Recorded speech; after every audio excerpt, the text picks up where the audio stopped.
പരിശുദ്ധമായ ഈ അൾത്താരയിൽ സാക്ഷ്യം പറയാൻ എന്നെ എൻ്റെ കുടുംബത്തെ അനുവദിച്ചതിന് പരിശുദ്ധ അമ്മയ്ക്കും തിരുക്കുമാരനും കോടാനുകോടി നന്ദി.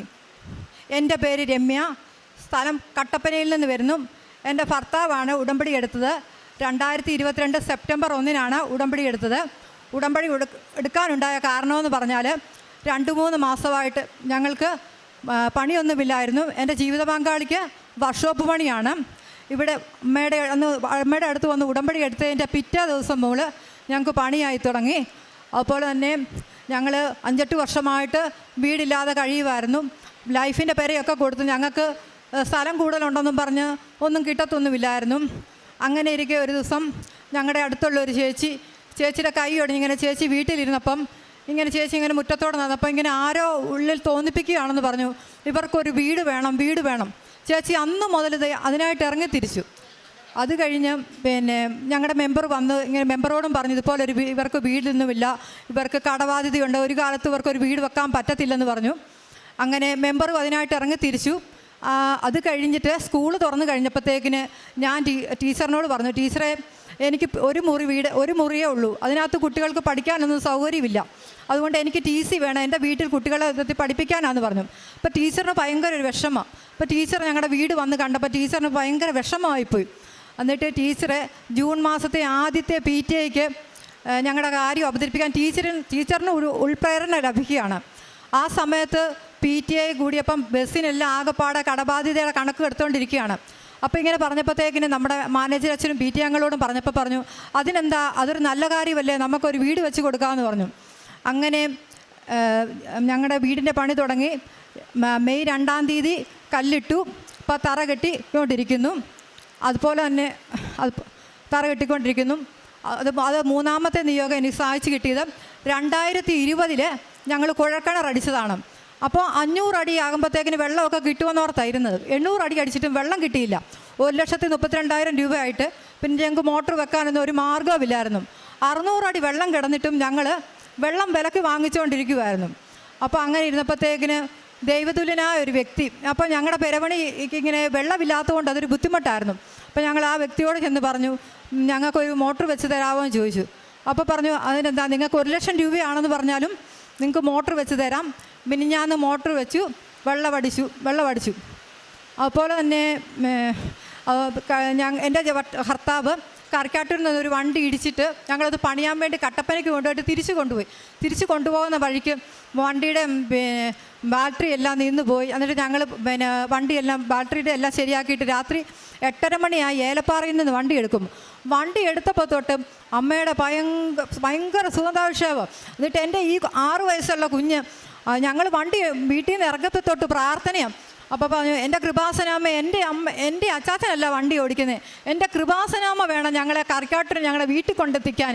ഞങ്ങളുടെ കയ്യിലാണ് ആകെപ്പാടെ 1000 രൂപയേ ഉള്ളൂ.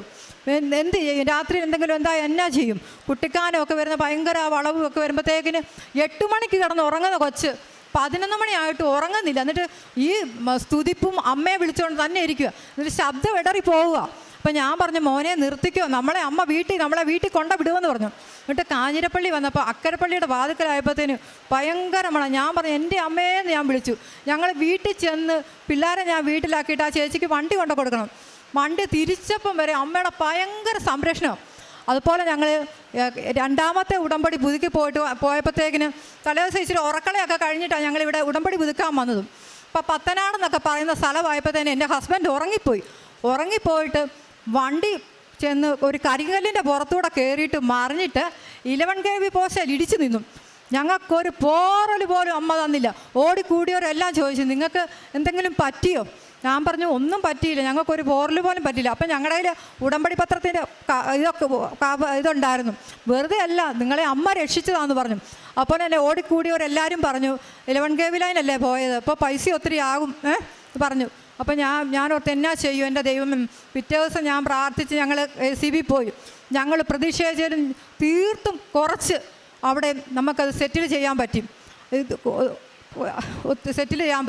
അതുപോലെ ഒരുപാട് അനുഗ്രഹങ്ങൾ അമ്മ എനിക്ക് തന്നിട്ടുണ്ട്. എനിക്ക് കുഞ്ഞിലേ മുതൽ ഞാൻ അമ്മയിൽ ഉറച്ചു വിശ്വസിക്കുന്ന ഒരു വ്യക്തിയാണ്. ഉടമ്പടി എടുക്കുന്നതിന് മുമ്പൊക്കെ എൻ്റെ ഹസ്ബൻഡ് എന്നോട് ചോദിക്കും, ഒത്തിരി കടവാടി, നമ്മൾ ഈ കടമൊക്കെ വീട്ടിയിട്ട് ഏത് കാലത്തും നമ്മളൊരു വീട് വെക്കുമെന്ന് എന്നോട് ചോദിച്ചു. ഞാൻ പറഞ്ഞു എനിക്ക് എൻ്റെ അമ്മ വീട് തരുമെന്ന് പറഞ്ഞു. അത് കഴിഞ്ഞ് 2 വർഷം കഴിഞ്ഞിട്ട് ഞാൻ ഉടമ്പടി എടുത്ത് കഴിഞ്ഞപ്പോൾ 2 കാര്യങ്ങൾ എൻ്റെ അമ്മ ഒരുപോലെ എനിക്ക് നടത്തി തന്നു. അതുപോലെ ചെറുതും പലതുമായ ഒരുപാട് അനുഗ്രഹങ്ങൾ തന്നിട്ടുണ്ട്. അപ്പം ഞാൻ 2 വർഷം മുമ്പ് പരിചയപ്പെട്ട ഒരു ചേച്ചി, അപ്പം ആ ചേച്ചിയിലൂടെ എനിക്ക് അമ്മയിൽ ഒത്തിരി അറിയാൻ പറ്റി. അപ്പോഴത്തേക്കിന് ഞാൻ ആ ചേച്ചിയെ വിളിച്ചപ്പോൾ ആ ചേച്ചി ഭയങ്കരമായിട്ട് വിഷമത്തിലിരിക്കുക. അപ്പം ഞാൻ ചോദിച്ചു, എന്താ ചേച്ചി വിഷമത്തിലിരിക്കുന്നത്? ഞാനിപ്പോൾ കൃപാസനത്തിലും പോകുന്നില്ല രമ്യ. എനിക്കത് കേട്ടപ്പോൾ എൻ്റെ മനസ്സങ്ങ് ഭയങ്കരമായിട്ട് അങ്ങ് മുറിവേറ്റു. ഞാൻ പറഞ്ഞു, ചേച്ചി അങ്ങനെ പറയരുത്, ചേച്ചി ആ കൃപാസനത്തിൽ പോകണം. അപ്പോൾ എന്നോട് പറയുന്നുണ്ട്, ചേച്ചി പറഞ്ഞു, രമ്യ എൻ്റെ അമ്മയെന്ന് എനിക്കിങ്ങനെ പാടുന്നുള്ളത്. ഞാൻ പറഞ്ഞു, ചേച്ചി അത് അമ്മേനെ നമ്മൾ ഉടമ്പടി എടുത്തുകൊണ്ട് വരുമ്പോൾ അവിടുത്തെ പാട്ടാണ് ചേച്ചി അമ്മ വിളിക്കുന്ന, ചേച്ചി ഒരിക്കലും പോകാതിരിക്കരുതെന്ന് പറഞ്ഞു. കഴിഞ്ഞ ദിവസം വിളിച്ചിട്ട് ചേച്ചി എന്നെ വിളിച്ചിട്ട് പറയാം, രമ്യ മാതാവാണ് ചേച്ചി രമ്യയെ കൊണ്ട് എന്നെ വിളിപ്പിച്ചത്, ഞാൻ എന്നെ ആണേലും കൃപാസനത്തിൽ പോരും. ഇന്ന് ആ ചേച്ചി ഇവിടെ വന്നിട്ടുണ്ട്. ചെറുതും വലുതുമായ ഒരുപാട് അനുഗ്രഹങ്ങൾ അമ്മ തന്നിട്ടുണ്ട്. അമ്മയ്ക്കും തിരുക്കുമാരനും കോടാനുകോടി നന്ദി. കാരുണ്യ പ്രവർത്തികളെ പത്രം വിൽക്കുമായിരുന്നു. അതുപോലെ തന്നെ ഞങ്ങളെ കൊണ്ട് കഴിവത് പാവപ്പെട്ടവർക്ക് ചെയ്യുമായിരുന്നു. പിന്നെ ഞാൻ അതുപോലെ തന്നെ എൻ്റെ അമ്മയെ ഏറ്റവും കൂടുതൽ ഞാൻ ഒത്തിരി പേർക്ക് ഞാൻ കൊടുക്കുമായിരുന്നു. കുഞ്ഞിലേ തൊട്ടാണെന്ന് പറഞ്ഞാൽ അമ്മയിൽ എനിക്ക് ഭയങ്കര വിശ്വാസമായതുകൊണ്ട് അമ്മയുടെ പാട്ടുകളും എല്ലാം നിമിഷ നേരങ്ങൾ കൊണ്ട് എഴുതാൻ അമ്മ എനിക്കൊരു കൃപ തന്നിട്ടുണ്ട്.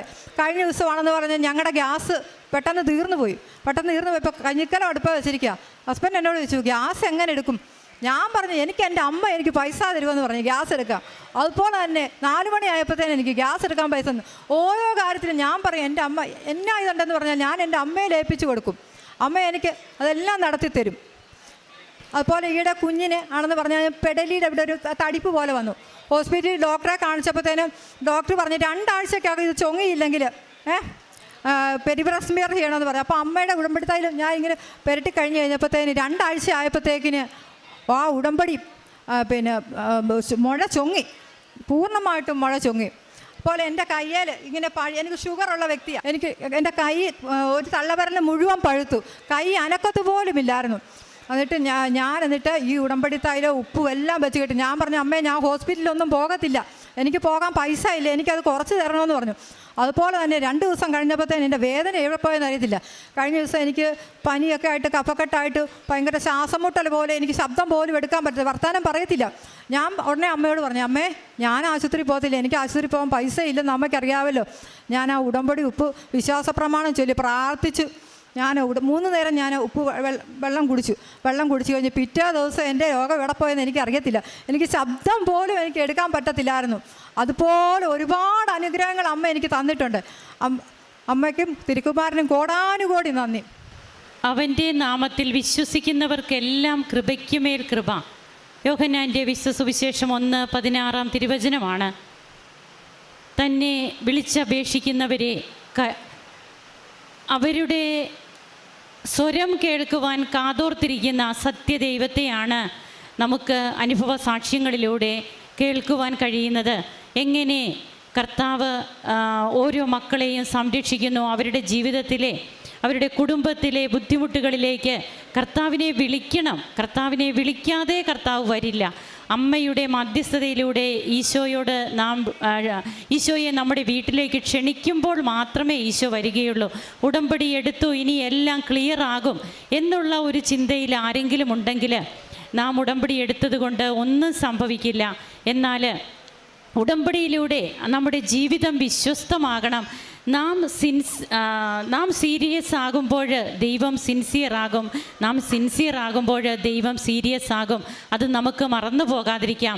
ഈ കുടുംബത്തെ എല്ലാ വിധത്തിലും കാത്തു സംരക്ഷിക്കുന്ന ഉടമ്പടി നേർച്ച വസ്തുക്കളൊക്കെ തങ്ങൾ എങ്ങനെ ഉപയോഗിക്കുന്നു, അതിലൂടെയൊക്കെ തങ്ങൾക്ക് കിട്ടിയ കൃപകൾ എന്ത്, അതെല്ലാം നമുക്കും ഹൃദിസ്ഥമാക്കാം. നമ്മുടെ ജീവിതത്തിൽ നമ്മെയും കൈപിടിച്ച് നടത്തട്ടെ. ഉടമ്പടി ജീവിതം നമുക്ക് ഒരു പുതിയ നിത്യതയിലേക്കുള്ള ഒരു ജീവിതമാണ് എന്നുള്ളത് നമുക്ക് മറന്നു പോകാതിരിക്കാം. കരങ്ങൾ അടിച്ച് ഈശോയ്ക്കും അമ്മയ്ക്കും നമുക്ക് നന്ദി പറയാം. യേശുവേ നന്ദി, യേശുവേ സ്തുതി, യേശുവേ ആരാധന.